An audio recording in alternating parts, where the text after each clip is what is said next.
Selamat sore pecinta netral misteri. Sore ini saya berada di Sukabumi. Secara spesial saya berjumpa dengan beberapa tokoh warga di sekitar lokasi yang akan saya ceritakan, yang akan saya coba ungkap, yang menurut saya sangat memilukan. Dari apa yang terjadi di lokasi yang akan kita telusuri, menyisakan kisah pedih tentang kaum perempuan yang sangat rentan mengalami penindasan. Bentuknya macam-macam, tetapi dalam kasus yang terjadi di Sukabumi ini ada unsur perampokan, juga pelecehan seksual, yang ujung-ujungnya menurut kesaksian warga, korban tersebut hidup dalam alam gaib. Untuk itu, jangan kemana-mana.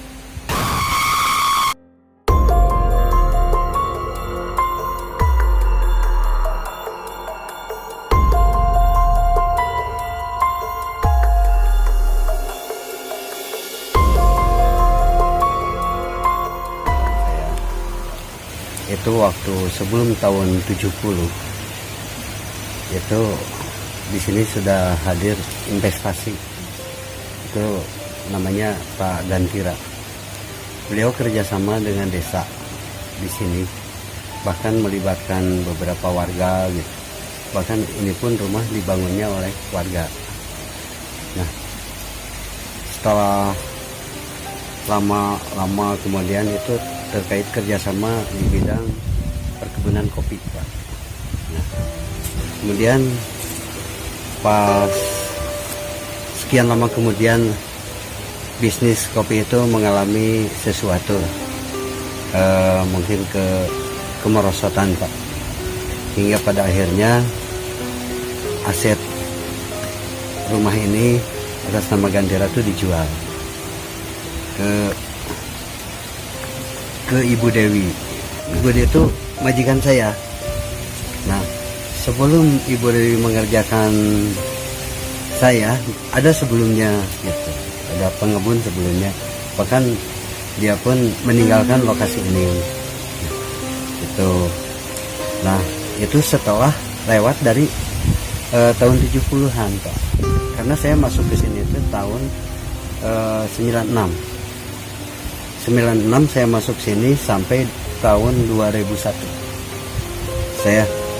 Nah, karena saya memiliki tanah sebelum tempat ini. Sebetulnya kejadian-kejadian histori di sini awalnya saya pun belum tahu, Pak, belum tahu gitu.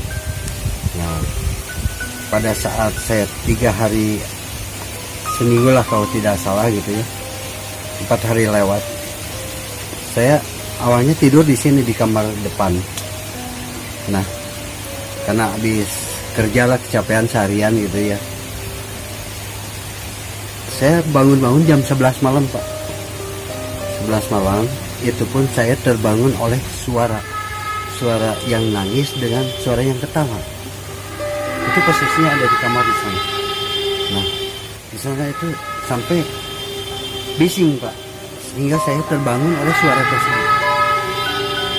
Nah, waktu itu memang posisi memang di sini nggak ada listrik sama sekali, hingga saya harus merayap pulang, Pak.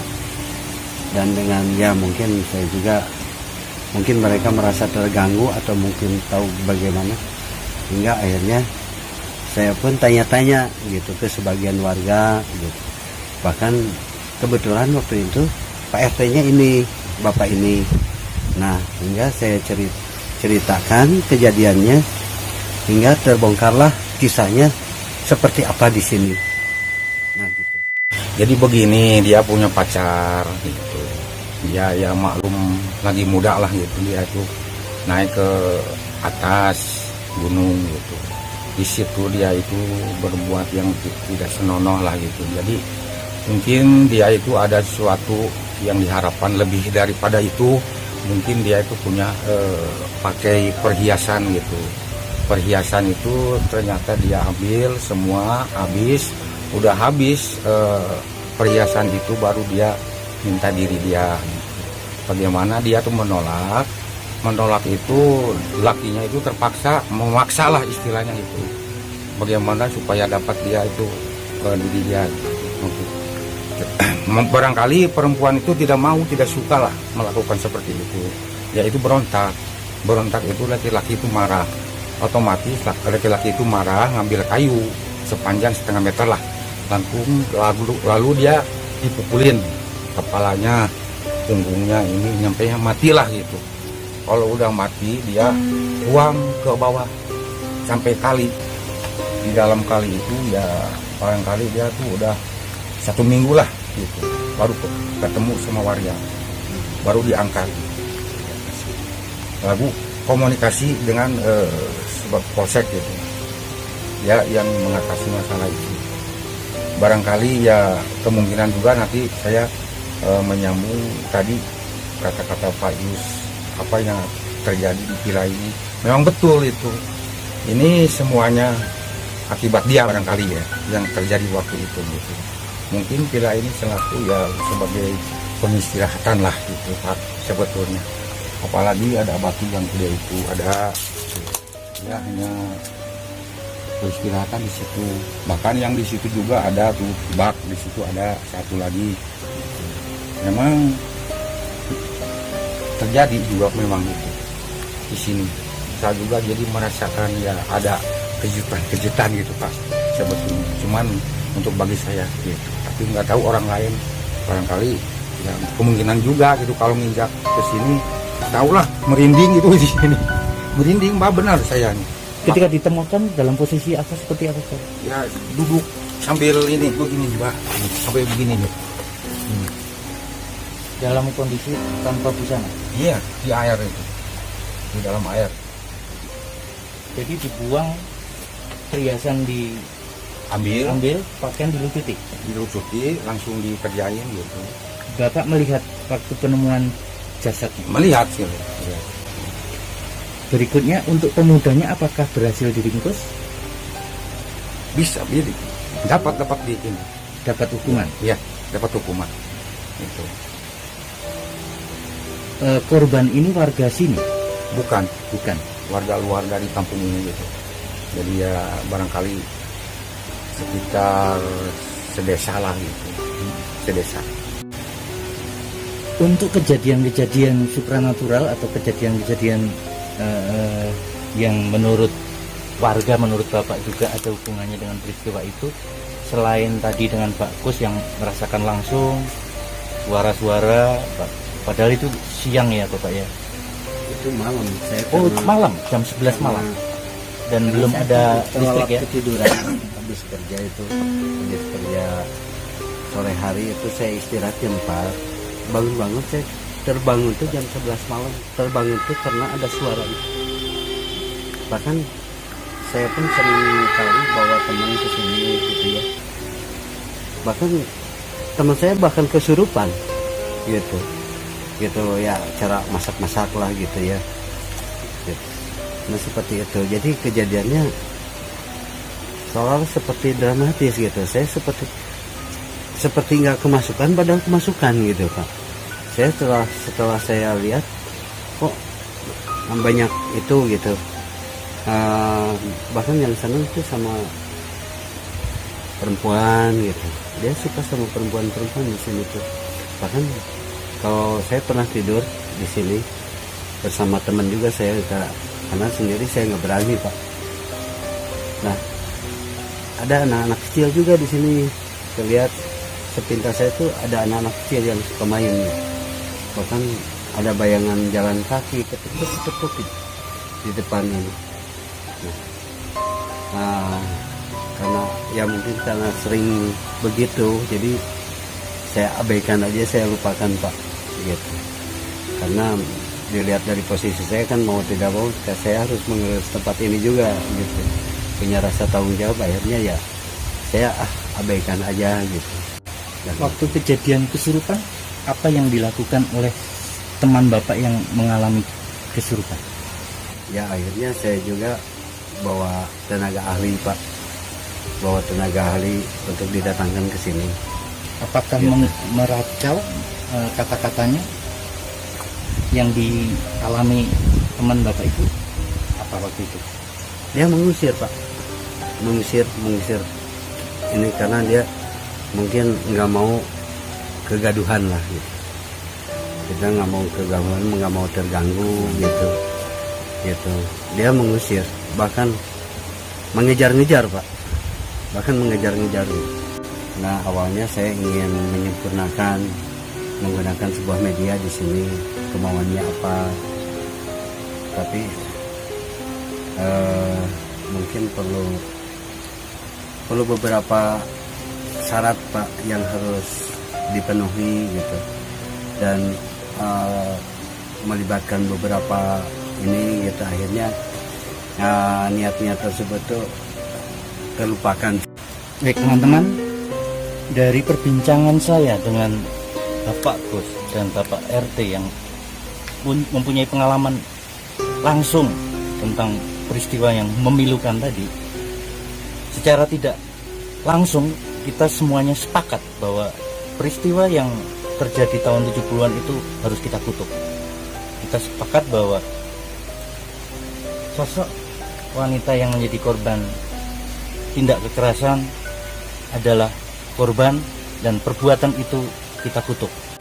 Artinya perbuatan kekerasan secara seksual, perampokan, pembunuhan kita kutuk, dan kita bersimpati juga, kita ikut berduka atas tindakan yang dialami oleh korban di tempat ini, dan kita akan mengirim doa secara khusus. Mungkin kita tidak bisa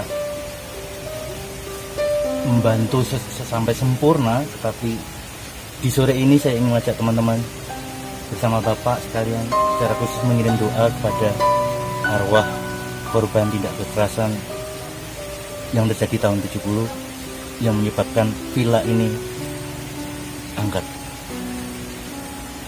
Bisa kita bersama-sama mengirim doa sesuai dengan ajaran agama kita masing-masing, keyakinan. Teman-teman yang menyaksikan, saya ingin mengajak semuanya mengeningkan cipta untuk mengirim doa kepada korban atas perbuatan kebiadaban manusia.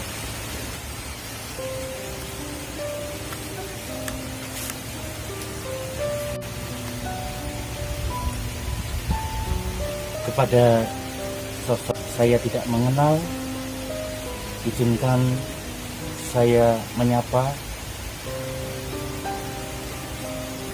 Beristirahatlah dalam damai. Kami yang masih hidup di dunia fana ini sangat menaruh hati, ikut berduka dengan peristiwa yang sangat memilukan yang dialami oleh Anda. Beristirahatlah dalam damai. Beristirahatlah dalam damai. Amin.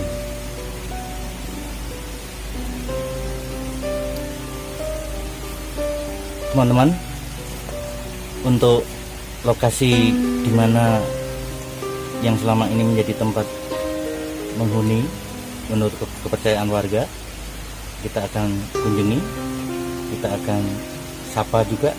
Saya akan juga menyapa secara spiritual. Nanti Bapak bisa tunjukkan ya? Bisa. Ayo teman-teman, kita ikut Pak.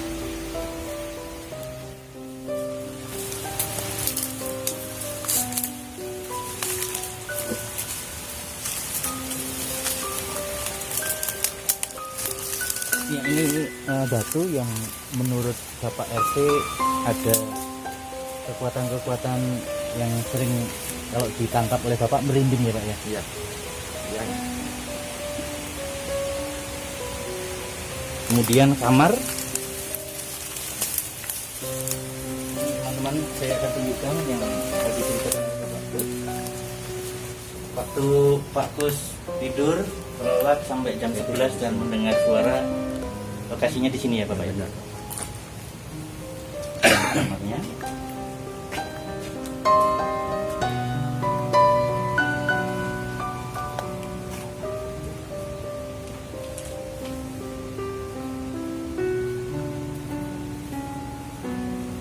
Dan terakhir saya akan tunjukkan lokasi penemuan jasad yang sempat menghebohkan warga sekitar.